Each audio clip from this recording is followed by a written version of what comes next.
Hi friends, welcome back to my channel. ఈరోజు మనం మన ఛానల్లో ఒక మంచి వెజిటేరియన్ రెసిపీని చూడబోతున్నాము. అదేంటంటే soya chunks tomato gravy curry అన్నమాట. ముందుగా స్టవ్ వెలిగించుకోవాలి. అందులో 5 నుంచి 6 పచ్చిమిర్చి, ఒక పెద్ద సైజ్ ఆనియన్ని కట్ చేసి రెండు కూడా గోల్డెన్ కలర్ వచ్చేంత వరకు వేయించుకోవాలి.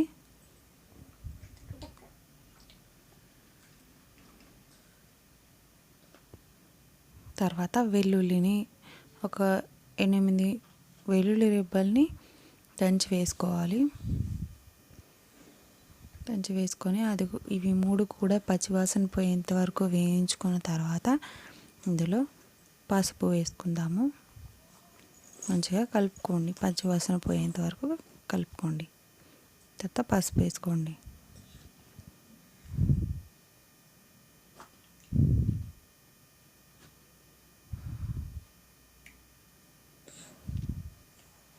తర్వాత 3 నుంచి 4 మీడియం సైజ్ టమాటాలని చిన్న చిన్న ముక్కలుగా కట్ చేసుకొని వేసుకోండి. ఈ టమాటాలు అనేవి గుజ్జులాగా అయిపోవాలన్నమాట. మూత పెట్టి ఒక 5 నిమిషాలు మగ్గించుకున్న తర్వాత మరొకసారి కలుపుకోండి. మగ్గిపోవాలన్నమాట టమాటాలు మంచిగా. చిన్న మంటలో చేసుకోవాలి. చిన్న మంటలో దీన్ని మగ్గించుకోవాలి. చూడండి, మంచిగా మగ్గిపోయిన తర్వాత సాల్ట్, టేస్ట్కి తగ్గట్టుగా సాల్ట్ వేసుకోండి. అండ్ చిల్లీ పౌడర్ కూడా వేసుకోండి. ఇక్కడ నేను 2 spoons 1.5 spoon salt, 1/2 teaspoon chilli powder, కొద్దిగా జీరా పౌడర్, జీలకర్ర వేయించి గ్రైండ్ చేసుకున్న జీలకర్ర, అండ్ ఒక 2 టీ స్పూన్ ధనియా పౌడర్, ఇవన్నీ కూడా వేసుకొని మంచిగా ఫ్రై చేసుకోవాలి. ఇట్లా వేడి ఆయిల్ పైకి వస్తున్నప్పుడు కుడుకు పొడి వేసుకుంటున్నాం ఇక్కడ మనము.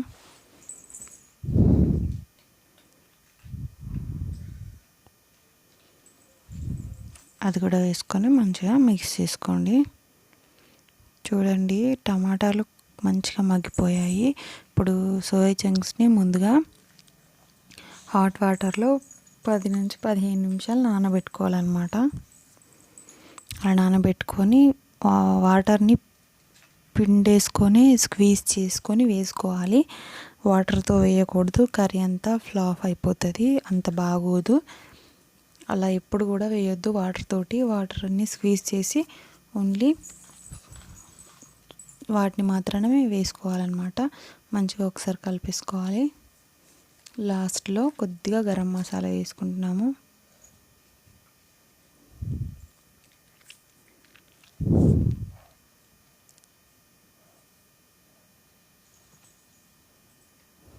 గరం మసాలా వేసుకొని కొద్దిగా వాటర్ వేసుకోండి. గ్రేవీ రావాలి కదా మనకి, కొద్దిగా వాటర్ వేసుకోవాలి. చాలా బాగుంటుంది కర్రీ.